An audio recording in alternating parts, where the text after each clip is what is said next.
오늘 아침 뉴스의 맥을 짚어드리는 시간 뉴스연구소, 오늘도 두 분의 연구위원 함께합니다. CBS 김광일 기자, 경향신문 박순봉 기자, 어서 오십시오. 안녕하세요. 예, 첫 뉴스, 이게 무슨 일입니까? 네, 한동훈 사퇴 요구로 가야겠습니다. 한동훈 전 법무부 장관이 국민의힘 비대위원장이 된 지 한 달이 안 됐어요. 한 달, 딱 오늘로 한 달입니다. 네. 오늘로 한 달입니까? 그런데 사퇴 요구가 어제 대통령실로부터 나왔다는 거죠? 네, 지금 그 대통령실이랑 집권여당 대표 간의 정면 충돌하는 양상인데요. 네.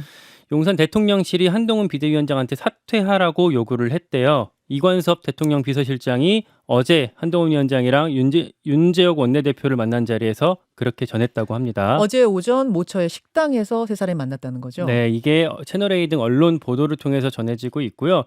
이유는 일단 표면적으로는 김경률 비대위원 공천 문제가 꼽혀요. 예. 그러니까 마포울 출마를 한동훈 위원장이 이렇게 손 번쩍 들면서 직접 띄웠잖아요. 네. 그 뒤에 당내에서 이거 불공정한 공천되는 거 아니냐 이런 불만이 쏟아졌는데 이게 용산이랑도 사전에 조율된 게 아니었다고 합니다. 그리고 더 중요한 거는 이제 김건희 여사 명품백 논란. 네. 그러니까 사실 제가 어제 통화했던 당내 인사들은 다 이렇게 얘기를 하더라고요. 앞에 김경률 얘기는 핑계고 이게 핵심일 거다. 명품백이 핵심일 거다라고 얘기를 합니다.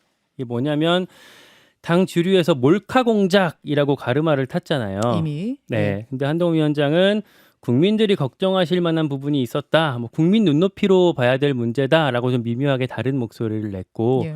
또 한동훈 위원장이 손을 이렇게 번쩍 들어줬던 김경률 비대위원도 사과해야 된다. 김건희 여사가 뭐 이렇게까지 주장을 했죠. 예. 지난주에 뉴스쇼 나와서도 뭐 용서를 구해야 될 일이다 이렇게까지 얘기를 했던데 네. 이런 부분을 문제 삼아서 사퇴 요구까지 나왔다라는 게 여권 내 중론입니다. 자, 이제 여기까지 이야기가 막 돌고 있는 와중에 설마 하고 있는데 한동훈 위원장이 기자들에게 문자를 보내서 사실상 사실관계를 확인해 줬어요. 어제 채널A 보도가 나오고 30분 만에 공식 입장이 나왔어요. 그 국민 보고 나선 길, 네, 지금 화면에 나오고 있죠. 이게 지금 출입 기자 카톡방 통해서 전달이 된 한동훈 위원장의 입장인데요. 오후 7시 43분이네요. 알림. 오늘 대통령실 사퇴 요구 관련 보도에 대한 한동훈 비상대책위원장 입장입니다. 따옴표하고 국민 보고 나선 길 할 일 하겠습니다. 이렇게 네. 왔군요. 그렇게 한 줄이 나왔고요. 이게 이 이상 뭐가 좀 있을까 하고 취재를 해봤는데 한동훈 측 핵심 관계자랑 어젯밤에 통화를 제가 했거든요. 뭐 이게 당정 갈등은 아니다라고 부인을 일단은 하더라고요. 그러면서 뼈 있는 한마디를 저한테 하던데 초반부터 길들이기를 원하는 사람들이 있나 본데 한동훈 위원장이 그렇게 만만한 사람이 아니거든요. 라고 얘기를 하더라고요. 한동훈 위원장 측근, 측 인사. 네, 측 핵심 관계자가 이렇게 얘기를 했고 또 당 지도부 소속의 한 인사도 좀 더 세게 말을 했습니다. 저한테. 어떻게 했습니까? 이제 우리는 여당이 아니야.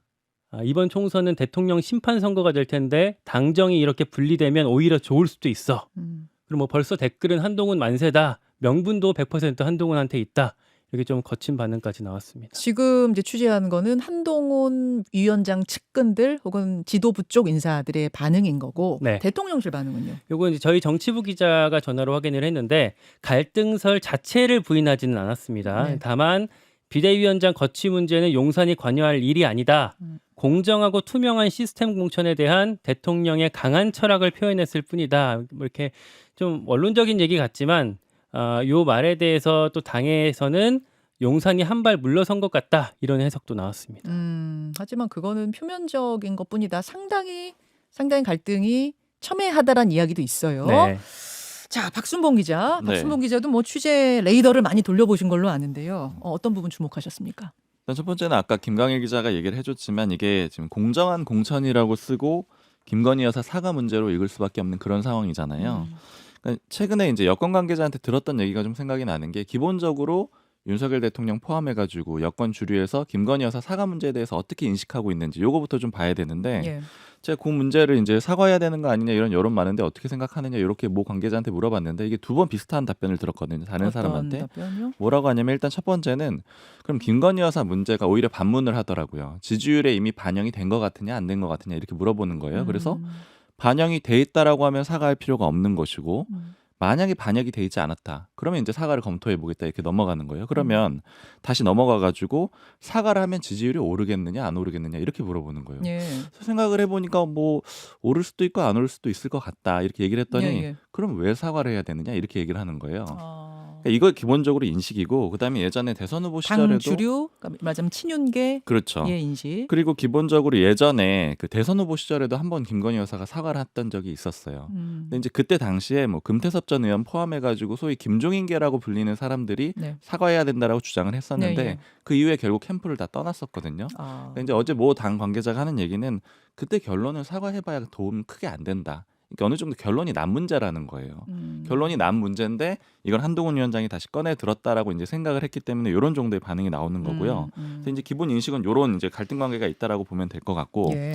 두 번째는 제가 이제 사실은 이 문제가 딱 터졌을 때 예. 저도 이제 계속 그 꾸준히 어느 순간에는 한동훈 위원장이랑 이제 갈라서는 그런 그림이 나올 거라고 예측을 했었는데 그래서 이게 약속 대련이냐 아니냐 이 부분에 좀 초점을 맞췄었거든요. 이게 왜냐면은 여권에서 쭉 나왔던 얘기 중에 한 가지는 결국에는 어느 순간에는 한동훈 위원장이 조금 용산이랑은 다른 포지션을 가져가야 되고 그래야 총선에 이긴다. 네, 그래야 근데 그런 상황에서 용산이 그런 것들을 일부 수용할 수도 있다. 그러니까 이런 표현들은 제가 좀 들었었거든요. 그러니까 한동훈 위원장이 이제 위원장 되냐 마냐 얘기할 때 나왔던 것이 이제 약속대련 얘기였는데 지금 분위기가 혹시 그런 거예요?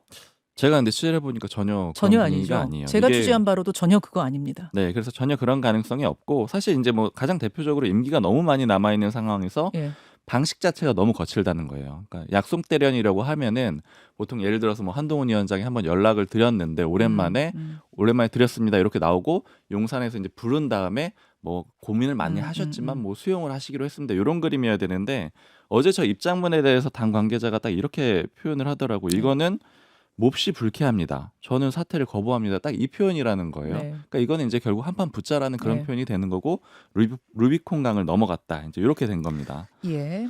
그래서 이제 다음 단계로 좀 봐야 되는 게 한동훈 위원장이 버틸 수 있느냐 없느냐. 그거죠. 이 문제를 봐야 되는데 제가 어제 당 모 관계자 이제 지도부 쪽에 인사한테 물어보니까 표현을 이렇게 하더라고요.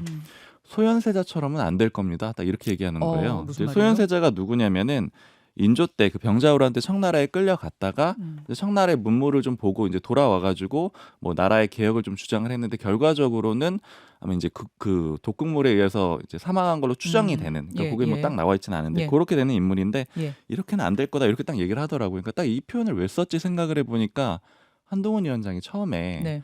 그 궁중암투는 없다 이렇게 표현했던 거 기억나요. 그러니까 기억나요. 딱 그 표현을 좀 우회적으로 다시 활용을 한 것 같아요. 여기 궁중 아니고 궁중 암투 같은 건 없을 거다. 이 얘기 했었어요. 그때도 맞습니다. 기자들 질문 받고. 근데 결과적으로는 궁중암투가 일종의 벌어진 거고 뭐 이렇게 된 이상은 이제 버티겠다 이런 좀 의지가 강하게 좀 있는 상황이고 이제 결국 이제 이렇게 된다라면 의원들의 반응이 1차적으로는 좀 중요할 것 같아요. 그러니까 지금 용산의 뜻은 어느 정도 좀 분명해 보이거든요. 왜냐하면 만나서 물러나세요 했는데 못 물러나요 이렇게 했더니 이건 이제 용산발로 기자들은 많이 해석을 하고 있는데 기사가 나온 거잖아요. 그 다음에 네. 기사가 나왔다는 거는 이제 우리 흘렸다는 뜻은 이렇다 거잖아요. 네. 이렇게 이제 공개적으로 밝힌 거고 그럼 이제 다음 수순들은 크게 세 가지 정도가 있을 것 같은데 첫 번째. 네, 의원들이 일단은 뭐 흔들기를 시작을 할 겁니다. 그러니까 모든 의원들이 그렇다라는 건 아니고 지금 이미 이제 이용 의원이나 최춘식 의원 같은 경우에는 카톡방에다가 공개적으로 계속 사과하면 안 된다라는 취지의 글도 올리고 의원들 카톡방. 네, 뭐 용산에서 지지 철회했다 이런 기사도 공유하고 예. 이런 상황이었거든요. 예. 그러면 요 의원들 중심으로 해가지고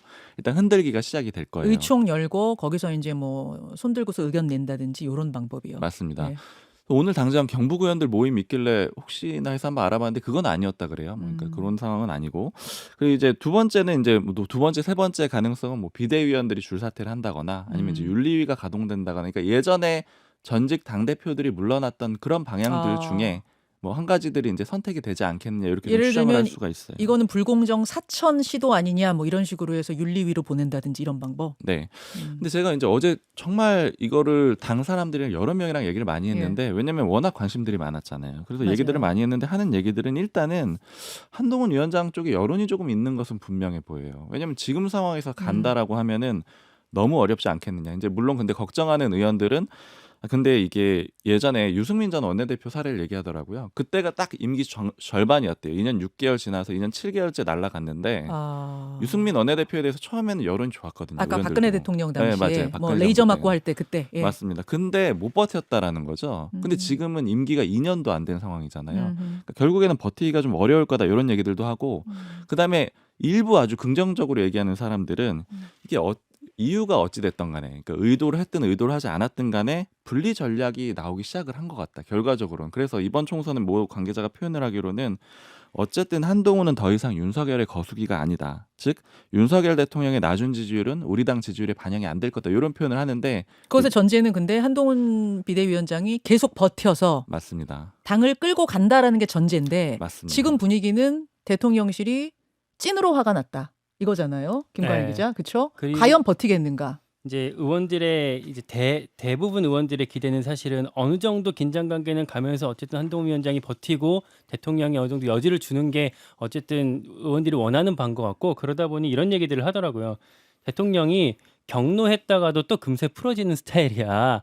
네, 그런 것들을 풀어지길 바라는 이제 그것은 의원들 생각인 것이죠. 기대가 반영된 네. 의원들 얘기를 네. 하는데 아무튼 앞으로 한동훈 위원장이 버틸 수 있을지 지켜봐야 될 것 같습니다. 이것도 근데 하나 봐야 돼요. 예, 지금 예. 한동훈 위원장이 이제 이렇게 되면은 제가 의원들이 갈라질 거라고 말씀드렸잖아요. 그러니까 예. 일부 친윤 그룹 의원들이 움직일 거고 그다음에 이제 반윤 의원들 중에 이제 비윤들까지 좀 포괄하면서 반발을 할 텐데 이제 네. 이렇게 되면 뭐가 한 가지가 또 문제가 있냐면 뭡니까? 뭐 한동훈 위원장 대권 행보는 뭐 당연히 볼 수 있는 거고 또 하나는 김건희 여사 특검 재표결 문제예요.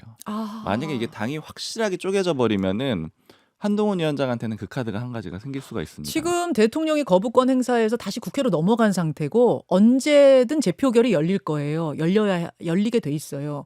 그때 국민의힘 의원 중에 20명만 민주당과 같은 그러니까 특검 하자 네. 쪽에 손을 들면 특검 하는 거거든요. 그렇죠. 이게 하나 남아 있다. 이 카드가 굉장히 큰 압박이 될 수가 있어요. 왜냐하면 이 문제의 시작 자체가 김건희 여사의 사과 문제인데 다시 특검을 수용을 해야 되는 그런 상황이 올 수가 있기 때문에 이거 하나의 변수로 볼 수가 있습니다. 자, 사실은 저희도 이게 어제 저녁부터 이제 터진 네. 일이어서 숨가쁘게 이제 밤새도록 취재를 했는데 일단 내용 이렇고요. 오늘 이 이야기는 2부에서 더 좀 이야기 나눠보기로 하고 다음 뉴스 가죠, 김칼 기자. 빅텐트 이번 주가 분수령. 예, 개혁신당이 주말 사이에 창당을 했습니다. 거기에 또 제3지대 주자들 다 모였죠? 네. 그리고 지금 제가 말씀드렸던 빅텐트 이번 주가 분수령이다 이 말은 이낙연 전 대표가 어제 했던 말이거든요. 예. 그리고 선거부터 역산할 경우에 2월 초순을 넘기지 않는 게 좋다라고 얘기를 했고요. 네. 말씀하신 것처럼 이준석 대표는 개혁신당 창당 대회에서 좀 반대되는 말을 했어요. 빅텐트를 위한 골든타임은 이미 지났다. 이거 보면 약간 같이 하겠다는 사람 워딩으로는 좀 보기 어려운 좀 센 얘기인데 아무래도 주도권을 확실히 하기 위한 좀 밀고 당기기로 볼 수가 있겠습니다.